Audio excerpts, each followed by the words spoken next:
Yes, people, welcome back to another TS Talks. Hope you're doing good, keeping safe. Now, in this one, just talking about a few things. Obviously, over the weekend, the Premier League football returned. On the Friday night was Arsenal's first game away at Brentford, which they unfortunately lost 2-0 in a game which just kind of showed Arsenal's deficiencies. Arsenal's, and somewhat in turmoil. In my last video, I spoke about Arsenal not being ready for the season. Um, on the day of the game, you had the talk come out that both Aubameyang and Lacazette's not going to be available for the game.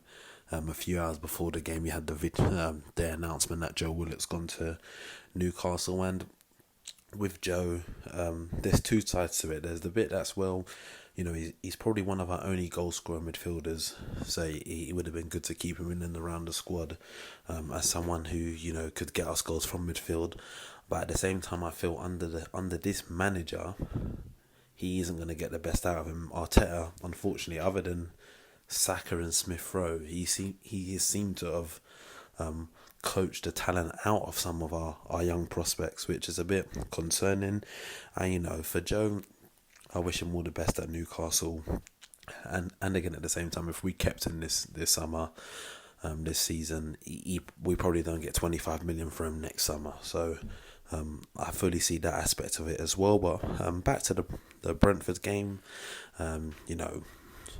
it wasn't a good enough performance.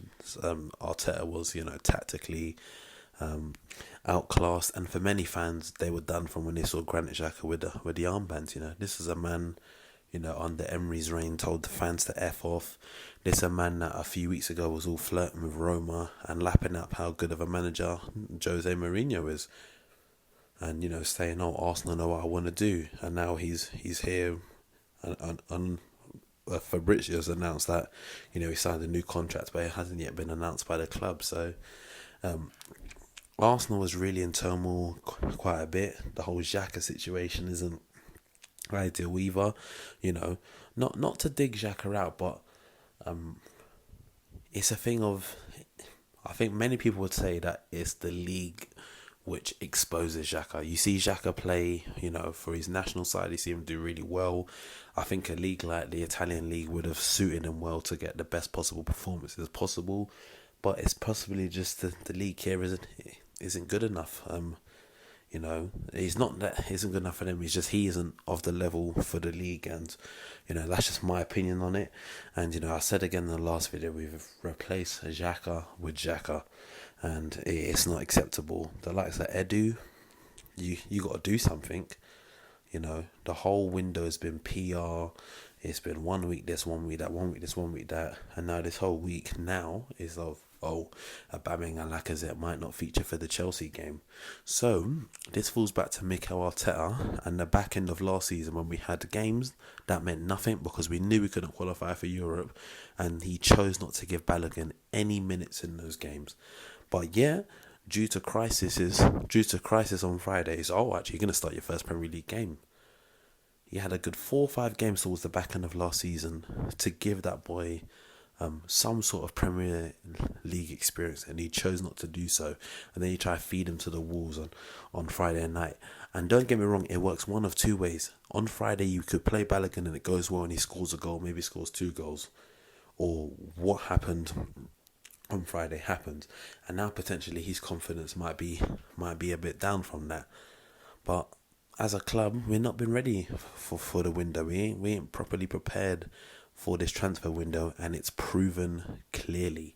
And things need to be done ASAP. They're not getting done, but things need to be done. A lot of people want the club to pull the trigger on Arteta, and I fully understand that. I'm at the point where I'm like, you know what? It looks like this manager can't get the best out of these players, and if that's the case, he's got to go. But at the same time, a manager that's available like Conte, I can't see this club going out there and attracting him, or Conte wanting to work with what this board will lap up to him. So it's ridiculous. The club's in turmoil. Our next game is Chelsea. You got Lukaku. Everyone sees the memes. Lukaku's probably ready to take Ben White, take his soul, truth be told, and it's all gonna fall back on the management structure, and the guys above at the club. But nearer to the time, I'm gonna do a predicted 11 for the Chelsea game. I personally think there needs to be a tweak in the formation, not just for the Chelsea game, but going forward. And Arsenal need to lap things up quickly. Need to fix it up quickly, because otherwise, Arteta's going to find himself out of a job. And just the fact that it's now Tuesday when I'm recording this, and even today there were still tickets available for general sale for Chelsea on Sunday, says how much fans have had enough. So it's time for the club to pull their finger out and get to work and do the business they should have been doing ever since the end of last season. Simple as that. So yeah, that's it from me on this topic. Definitely let me know your thoughts in the comment section below if you listen on the YouTube. As always, if you listen on the Spotify, Google, Apple Podcasts, or any of the other podcasting platforms, then feel free to comment on my post on my Instagram at TSTALKS_, and I hope to catch you on the next one. Peace.